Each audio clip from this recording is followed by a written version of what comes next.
ating natuklasan ang nakababahalang paglustay ng confidential funds ng Office of the Vice President at pati na rin ang Department of Education.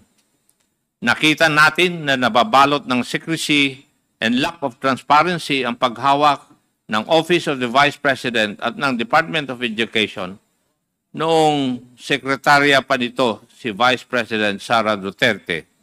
Ang confidential funds na inilagak sa kanila noong taong 2022 at 2023 for OVP at 2023 for Department of Education.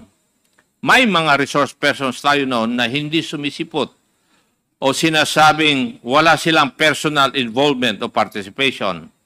Mayroon ding ayaw naman mag-take ng oath upang magsasabi ng pawang katotohanan lamang sa komite na ito. Hindi exaggeration na sabihin na tayo ay dumaan sa butas ng karayom at napakadaming roadblocks para umabot tayo sa puntong ito. Ngunit unti-unti, sa pamamagitan ng ating masusi at porsigidong pagtatanong at sa paghahanap ng mga facts at ebidensya, ay ating natanggal ang secrecy na nagkukubli at nagtatago sa katotohanan sa kung ano ba talaga ang nangyari at kung saan o kanino napunta ang pondo ng bayan. Ito po ang money trail ng confidential funds ng OVP at DepEd.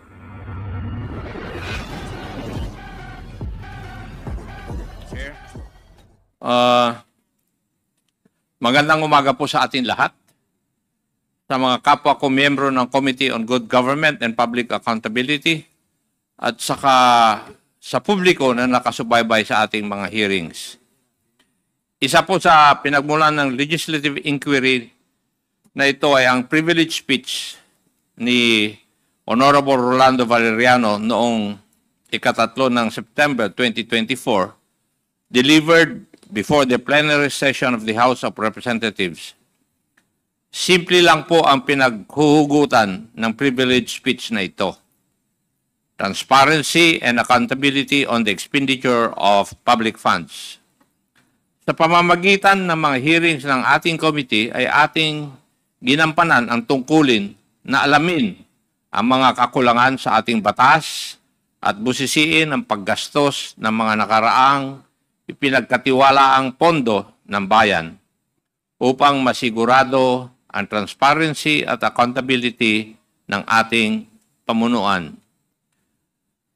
Ulitin ko po yung sinabi ni Honorable Roland Valeriano. Tungkulin natin dito sa Kongreso na busisiin ang panukalang budget ng ehekutibo at ang paggastos ng mga nakaraang pinagkatiwalaang pondo ng bayan. Hindi pera ng pangalawang Pangulo. Ang Office of the Vice President budget para sa taong 2022, 2023, 2024 at 2025. Pondo ng bayan yan. Kaya mayroong budget hearings ay para malaman ng madlang people kung paano ginagastos ng mga opisina ng gobyerno ang pondo ng bayan na pinagkatiwala sa kanila. Ito po ay ayon kay Honorable Roland Valeriano. Nagsimula nga po ang hearings natin sa pagbusisi sa paggamit ng mga nakaraang budget ng mga opisinang pinamumunuan ng Office of the Vice President. Ang pinakamalaking parte ng pondo sa socio-economic program na umaabot ng humigit kumulang 2.2 billion pesos for 2023 at 1.75 billion for fiscal year 2024, pero hindi po malinaw ang mga benepisaryo. Ayon po sa Office of the Vice President, ang mga components ng programang ito ay ang mga sumusunod: libreng sakay, pagbabago campaign, OVP food trucks, livelihood programs like Magnegosyo Taday and Peace 911, medical assistance, burial assistance, and public assistance. May listahan silang binibigay sa COA ukol sa mga benepisaryo ng mga programang ito. Pero kapansin-pansin po sa mga accomplishment reports o ARs na sinubmit nila para sa confidential funds na may tila hiwalay pa na pamimigay ng medical and food aid na kinukuha raw sa confidential funds. Halimbawa, noong February 6 to March 29, 2023, halagang 42 million in medical and food aid was given using confidential funds, while another 40 million noong April 25 to June 30, 2023 ang pinamigay kuno gamit ang confidential funds na hindi dumadaan sa regular na proseso ng procurement at aid distribution. Kinalaunan, ating natuklasan ang nakababahalang paglustay ng confidential funds ng Office of the Vice President at pati na rin ang Department of Education. Nakita natin na nababalot ng secrecy and lack of transparency ang paghawak ng Office of the Vice President at ng Department of Education noong sekretarya pa nito si Vice President Sara Duterte.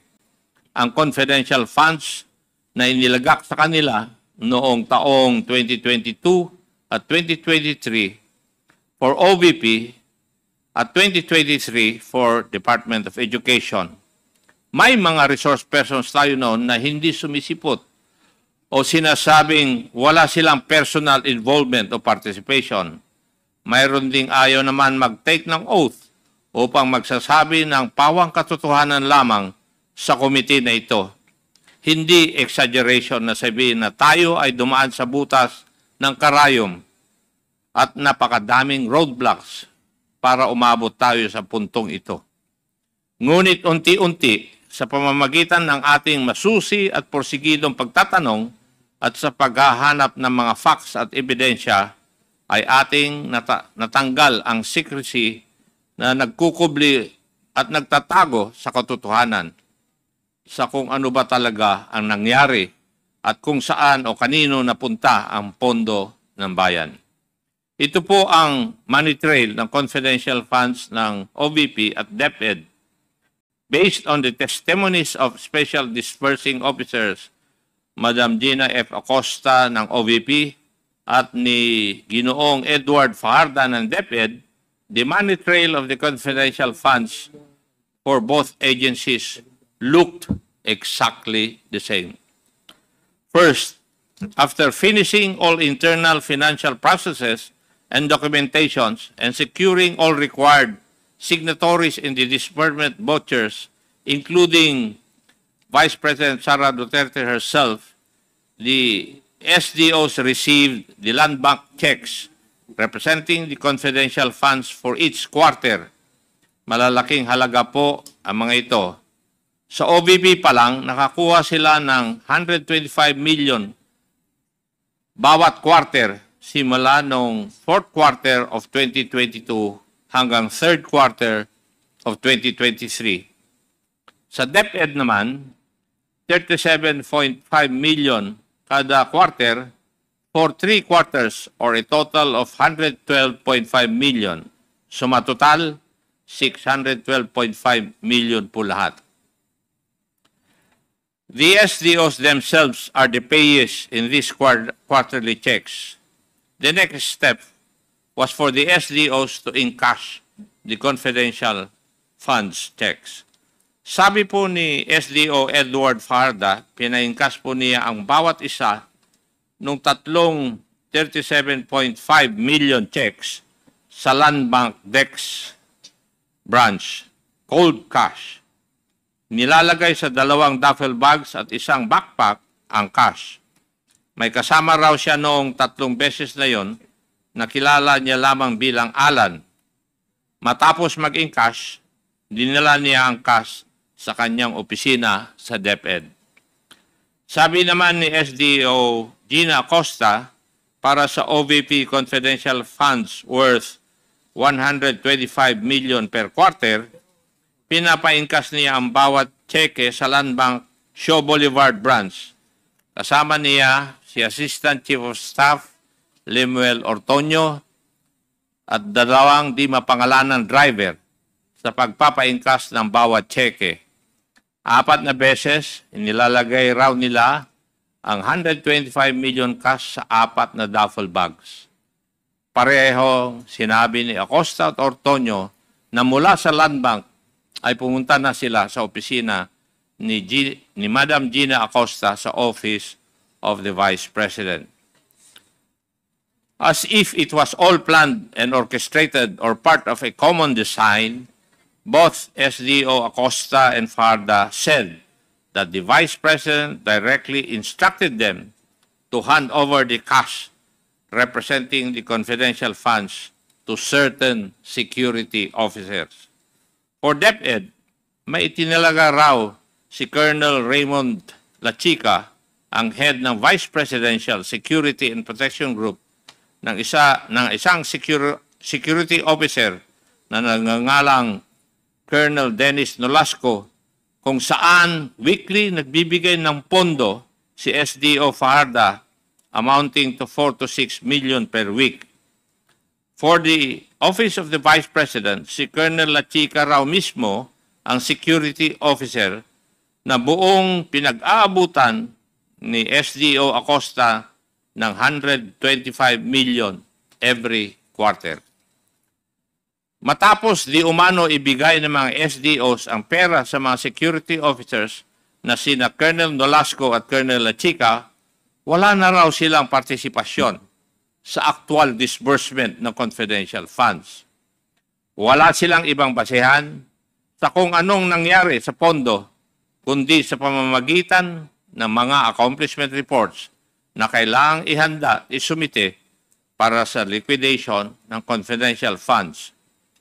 Malinaw po sa kwento ng mga SDOs na hindi sila ang nag-disburse o nagbayad ng payments to the informants and other supposed payees ng confidential funds. Naturalmente, hindi rin sila ang gumagawa ng accomplishment reports kasi wala silang kaalaman kung papaano nagasta ang pera ng bayan. Ito po ang parehong sinabi sa hearing ni na SDO Acosta at SDO Fajarda.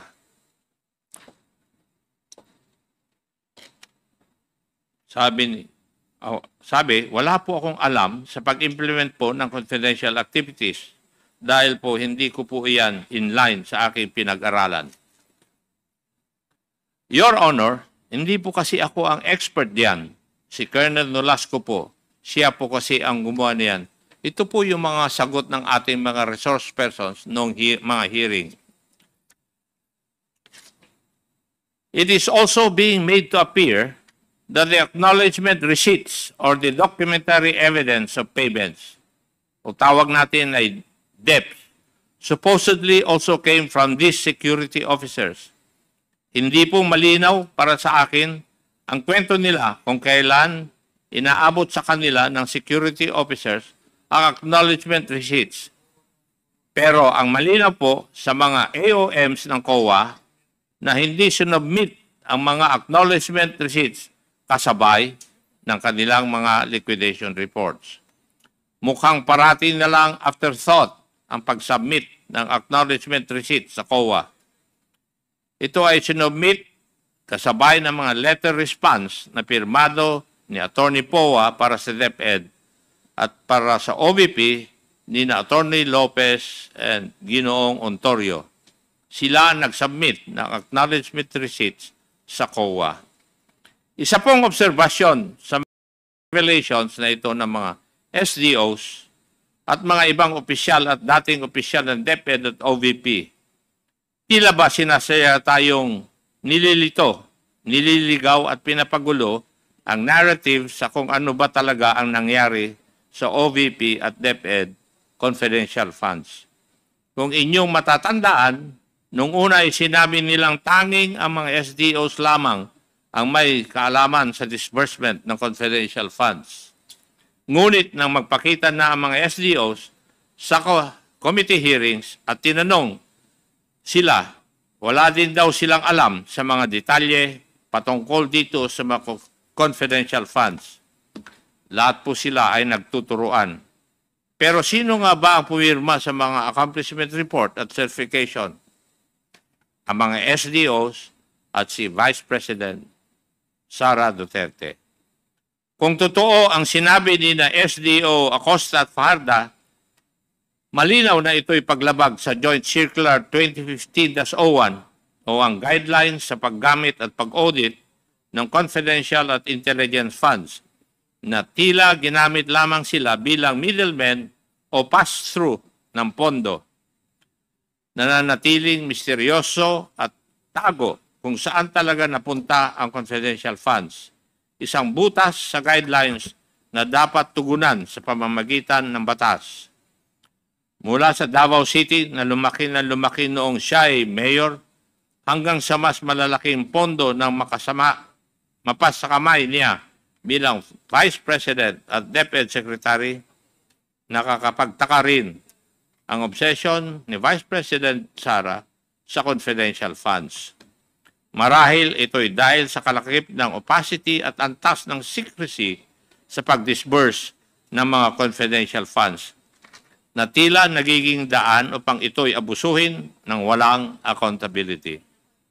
At pagbaliwala sa mga alituntuning ito ay isang paglapastangan sa tiwala ng publiko at sa prinsipyo ng pananagutan na dapat sinusunod ng bawat institusyon ng pamahalaan, lalong-lalo na sa opisina ng pangalawang Pangulo.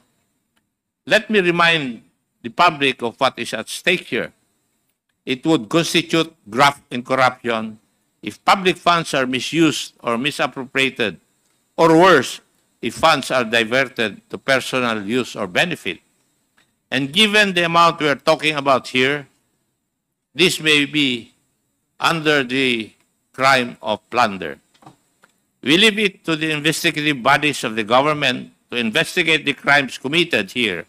Meanwhile, our task now is to legislate measures that will leave no room for pilferage of public funds. Maraming salamat po. Thank you, Mr. Chair.